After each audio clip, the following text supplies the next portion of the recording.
বন্ধুরা, সঞ্চিতাস কিচেনে তোমাদের সকলকে স্বাগত। আমি আজকে আবার একটা নতুন রেসিপি নিয়ে চলে এসেছি, কাতলা মাছের ভাপা। চলো আমি তাহলে রান্নাটা তৈরি করে ফেলি। দেখো, এখানে একটা বাটিতে আমি সর্ষে পোস্ত পাউডার গরম জলে একটু গুলে রেখেছি। এখানে আছে কাঁচা টমেটো, পেঁয়াজ আর কাঁচা লঙ্কা, আর এখানে আছে একটু টক দই। দেখো, মাছগুলোকে আমি ভালো করে পরিষ্কার করে নিয়েছি। এবার দেখো, এর মধ্যে আমি দিয়ে দিলাম ওই সর্ষে পোস্ত ভেজানো পাউডারটা, আর এখানে ওই পেস্ট করে রাখা মশলাটা।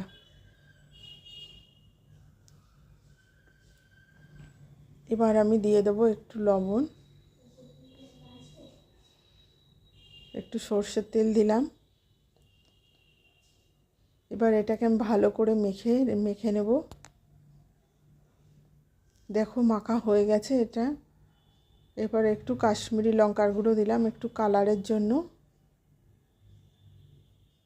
এবার ভালো করে এই লঙ্কার গুঁড়ো মিশিয়ে এবার এটা 1 ঘন্টা ম্যারিনেট করে রেখে দেব। এবার দেখো, 1 ঘন্টা পরে আমি এই কড়াই গরম করে নিয়েছি। এবার আমি মাছগুলো এক এক করে সাজিয়ে কড়াইয়ের মধ্যে সাজিয়ে দেব।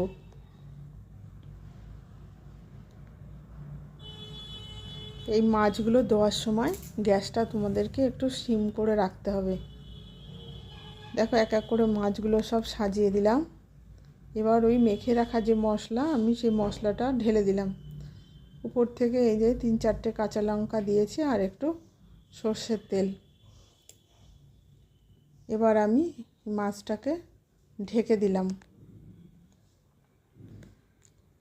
দেখো, 10-15 মিনিট পরে আমি ঢাকনাটা তুলব।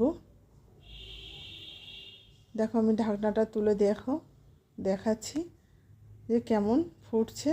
এবার আমি মাছগুলোর একটা একটা করে উল্টে দেব, আস্তে আস্তে একটা একটা করে মাছ উল্টে দেব।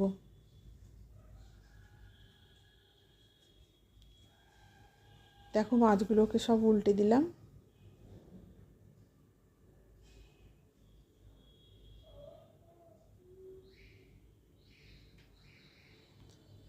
মাছগুলোকে সব উল্টে আস্তে আস্তে উল্টে দিতে হবে যাতে ভেঙে না যায়। এবার আমি আবার একটু ঢেকে দেবো আরও কিছুক্ষণ, 10-15 মিনিটের জন্য। দেখো, আমার রান্নাটা রেডি হয়ে গেছে। তোমাদের যদি আমার এই রেসিপিটা ভালো লাগে তাহলে লাইক, শেয়ার ও সাবস্ক্রাইব করে দিও। কমেন্টে জানিও কেমন লাগলো।